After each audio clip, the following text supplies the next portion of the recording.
เมื่อสุงค่า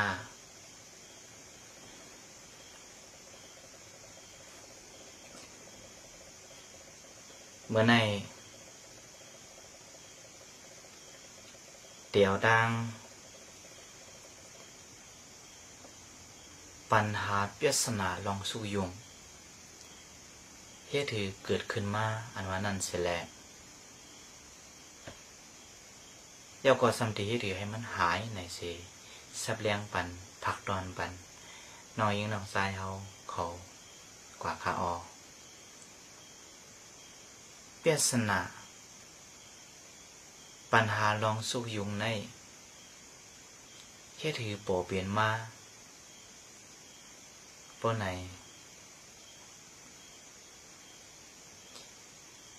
กวนเฮากูก็กวนเฮากูหมูกูซุ่ม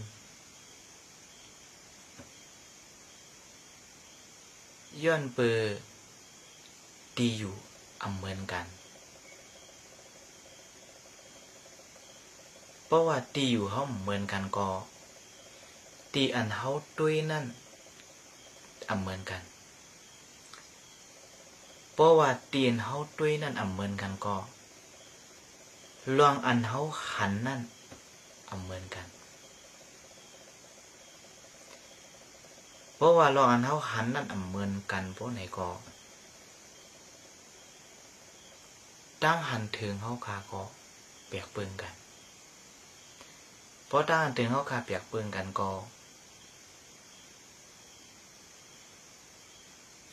เสเนกันหาตั้งผิดกันพอเสเนกันหาตั้งผิดกันก็เพิ่นก็อำไข่ขามดอกเพิ่นเสียแลเป็นโรคสุกยุงเป็นปัญหาปริศนาเกิดขึ้นมาในเกกลางโก้หนึ่งในดังโก้หนึ่งเฮือนในดังเฮือนหนึ่งในดังเฮือนหนึ่งยาวก็ซุ่มหนึ่งในดังซุ่มหนึ่งยาวใจเนาะเศร้าเดียวอับปุ่มอันหนึ่งเสียแหละมาลาดนี้น้อยยิ่งน้องแซ่ขอกว่าค่ะมีหมอสอนก็หนึ่ง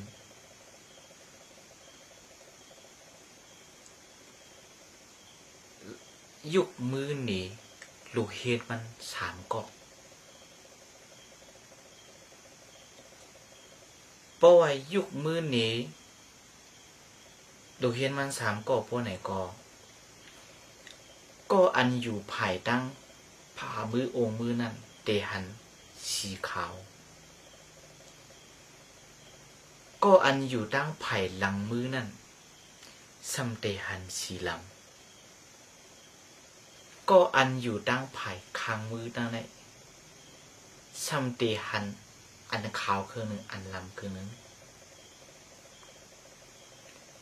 เพราะเป็นเช่นนั้นก็หมอสอนกับเขาจังว่าลูกเฮียนสุสามก็อุกกลมกันแลพวกกรรมะหมอสอนเด็กขึ้นถามข้อรับกันดีสูลูกเฮียนตั้ง3 ก็เขาก็หนึ่งว่าเกาหันอันขาวก็หนึ่งเกาหันอันลำก็หนึ่งซ้ำเกาหันอันขาวแล้วอันลำเนี่ยเขาก็เทการกลมย่อมไว้ข้าวย่ำเนี่ยมันเสียงกันละลายถึงว่าข้าวย่ำมันเต็มทวนมาหมอสอนเอาเขามา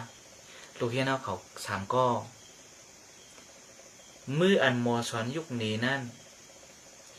ข้อตอบสูไรอันเลยเขาก็หมันแมนซื้อเซมันข้อตอบอันหมันแมนซื้อเซมันก็อันอยู่ภายผ่ามือนั้นก็มันก็หันอันขาวก็อยู่อันภายหลังมือนั้นก็มันว่ามันหันอันลำก็อันอยู่ภายคางนั่นก็มันว่ามันหันอันขาวแล้วอันลำเขามาเทงกันมือไกลก็เทงกันย่อมไว้ถึงมาปานาผู้สอนเขาหมอสอนเขาก็มาเทงกันย่อมไว้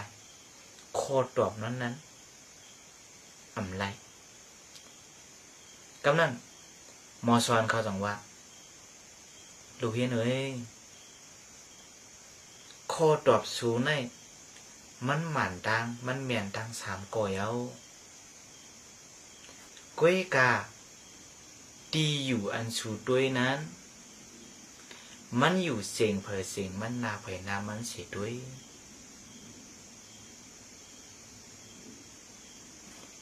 โป้ก็อันอยู่ตั้งผ่ามือด้วยก็เตหันอันเขาโป้ก็อันอยู่ตั้งหลังมือด้วยก็เตหันอันลำโป้ก็อันอยู่ตั้งข้างด้วยก็เตหันอันเขาแล้วอันลำ